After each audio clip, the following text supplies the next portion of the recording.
Olá, nós somos a Giovana e a Isabelle Basílio do segundo ano C e nós iremos falar sobre a unidade 4, 5, 6 e 7 de Filosofia.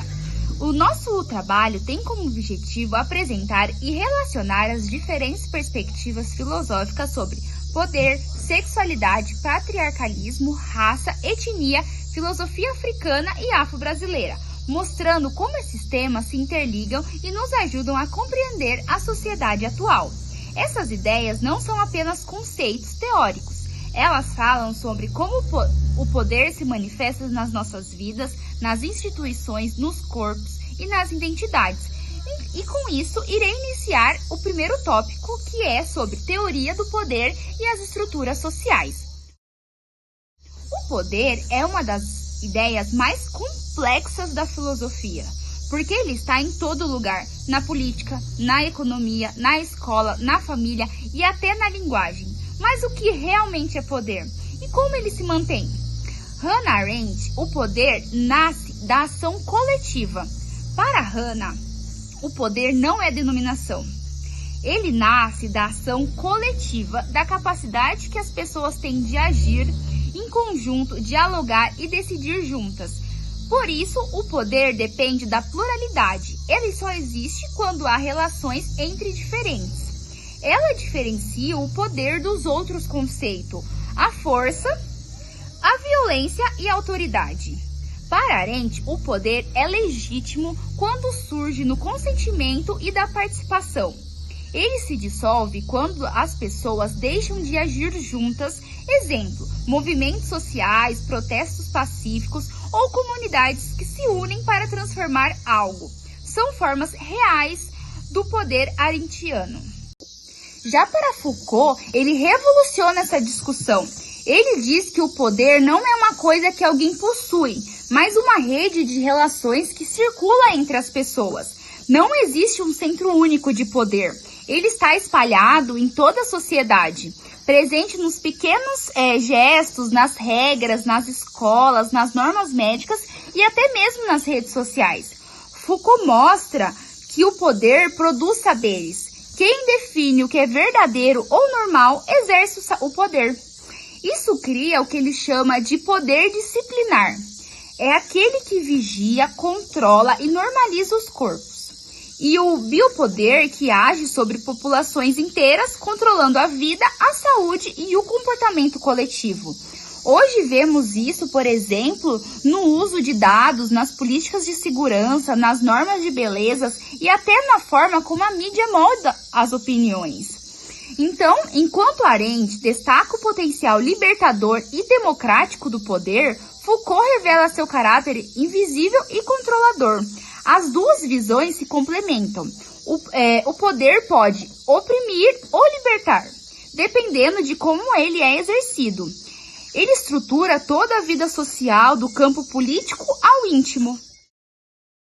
Relacionado a isso que a Giovana acabou de falar, nós temos nosso próximo tópico, que fala sobre poder, corpo e sexualidade. A sexualidade ela é um dos espaços onde o poder mais atua. Freud mostrou que o desejo é a parte essencial da mente humana. Ele molda nossa personalidade e está presente desde a infância nas diferentes fases psicossexuais, que são oral, anal, fálica, latencial e genital. Mas a sociedade, ela reprime parte desse desejo, e isso gera conflitos internos. Assim, o poder ele atua até dentro de nós, determinando o que podemos desejar. Foucault, ele amplia essa ideia e mostra que o poder não é só algo que reprime o sexo, mas também que produz discursos sobre ele. Quando o Estado, a região ou a medicina definem o que é normal ou aceitável, exercem um biopoder, controlando os corpos e os comportamentos. Mas, por outro lado, Merleau-Ponty e Edith Stein, eles nos lembram que o corpo é o centro da experiência humana.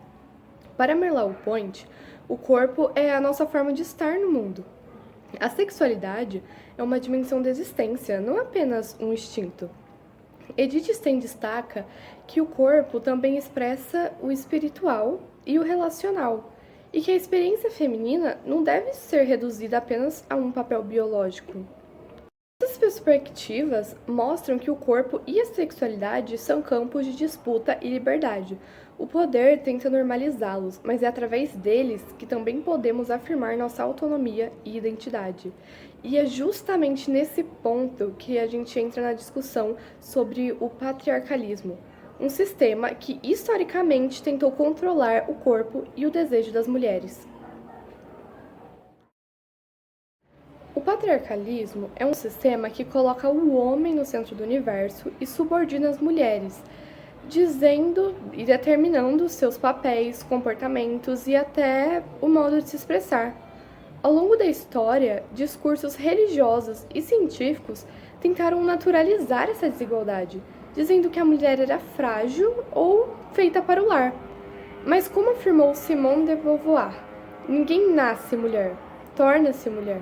Ou seja, o feminino ele é uma construção social e não um destino natural. Esse controle ele também se manifesta sobre o corpo. As roupas, o desejo e o comportamento feminino são constantemente vigiados e julgados. E como explica Foucault, o poder se exerce através dessas normas do cotidiano. Um controle invisível que disciplina o corpo feminino e o torna objeto de vigilância. Autoras como Bell Hooks e Sueli Carneiro, elas mostram que o patriarcalismo se cruza com o racismo e a classe social, gerando múltiplas formas de opressão. A gente pode dar o exemplo das mulheres negras. Elas enfrentam o peso da discriminação em dobro, o de gênero e o de cor, o que revela que o controle dos corpos femininos é também racial e econômico. Entender essa relação ela é essencial para romper com o patriarcado e construir uma sociedade onde o corpo e o desejo sejam expressões de liberdade e não de submissão. Agora que a Isabelle Basílio já falou sobre o tópico 2 e 3, irei iniciar o tópico 4, que fala sobre poder, raça e etnia. Durante séculos, a ideia de raça foi usada como ferramenta de poder e dominação. No período colonial, pensadores europeus criaram classificações que colocavam os povos brancos como superiores e os povos africanos, indígenas e asiáticos como inferiores. Essas ideias deram base ao racismo científico, ao imperialismo e à escravidão. O sociólogo Quijano chamou isso de colonialidade do poder, um sistema que sobreviveu ao fim do colonialismo e ainda estrutura o mundo de forma desigual. Ou seja, o colonialismo acabou politicamente, mas continua vivo nas formas de pensar, nas instituições e nas hierarquias raciais. Fanon, filósofo e psiquiátrica, analisou como o racismo atua dentro da mente das pessoas oprimidas. Em Pele Negra, Máscaras Brancas, ele explica como o negro, num mundo racista, é forçado a usar máscaras para ser aceito, um processo de alienação que afeta a autoestima e a identidade. A perspectiva decolonial busca romper essa herança. Ele mostra que raça não é uma característica biológica, mas uma construção política e social, criada para justificar desigualdades. Já a etnia está ligada à cultura, ancestralidade, ao pertencimento, é uma forma de identidade positiva, não hierarquizada. Assim, discutir poder, raça e etnia é discutir quem pode existir plenamente e quem é silenciado. O racismo, assim como o patriarcalismo, é uma forma de controle sobre os corpos, as vozes e as narrativas. Agora iremos falar sobre a filosofia africana e o afro-brasileiro. A filosofia africana é antiga e profunda. Ela não se baseia na separação entre razão e emoção, corpo e alma, indivíduo e comunidade, como fez a tradição europeia. Pelo contrário, ela propõe uma visão integrada e relacional da vida. Um dos seus conceitos centrais é o Ubuntu, de origem bantu, que significa eu sou porque nós somos. O Ubuntu expressa uma ética da independência e da solidariedade. O poder, nesse contexto, não é a dominação, mas sim o cuidado mútuo.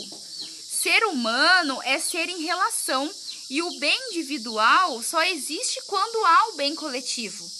Essa concepção contrasta com o poder ocidental, que muitas vezes se baseia no controle, na hierarquia e na competição. Enquanto Foucault fala do poder que disciplina e Arendt fala do poder que une, o Ubuntu traz uma terceira via, o poder que humaniza. Agora vou falar sobre a filosofia afro-brasileira. No Brasil, a filosofia afro-brasileira nasce na resistência do povo negro escravizado e de seus descendentes. Ele une ancestralidade, espiritualidade e luta política, propondo uma reflexão sobre identidade, dignidade e justiça. Pensadoras como Sueli Carneiro, Lélia Gonzalez, Kabengele Munanga, mostra que resistir é também produzir conhecimento. Eles reivindicam um espaço filosófico próprio que reconhece as contribuições africanas para o pensamento e para a cultura brasileira. Nessa filosofia, o poder está na memória coletiva, na fé comunitária e na oralidade, e na transmissão dos saberes ancestrais. É o poder que mantém viva a cultura mesmo diante das opressões, um poder que liberta pela união e pela consciência. E é assim que concluímos a nossa explicação de hoje. Todos esses temas que falamos hoje, que são poder, sexualidade, patriarcalismo, raça e filosofia africana, estão profundamente ligados. O poder, ele define como pensamos no corpo e a sexualidade. O patriarcalismo e o racismo mostram como esse poder se estrutura em desigualdades. E a filosofia africana e afro-brasileira nos oferece alternativas, formas de poder baseada no respeito, na solidariedade e na coletividade. Refletir sobre tudo isso é essencial para compreender a sociedade de hoje e construir uma sociedade mais justa e humana. Nós agradecemos pela atenção e esperamos que esse trabalho ajude a pensar como a filosofia continua viva, questionando, transformando e libertando.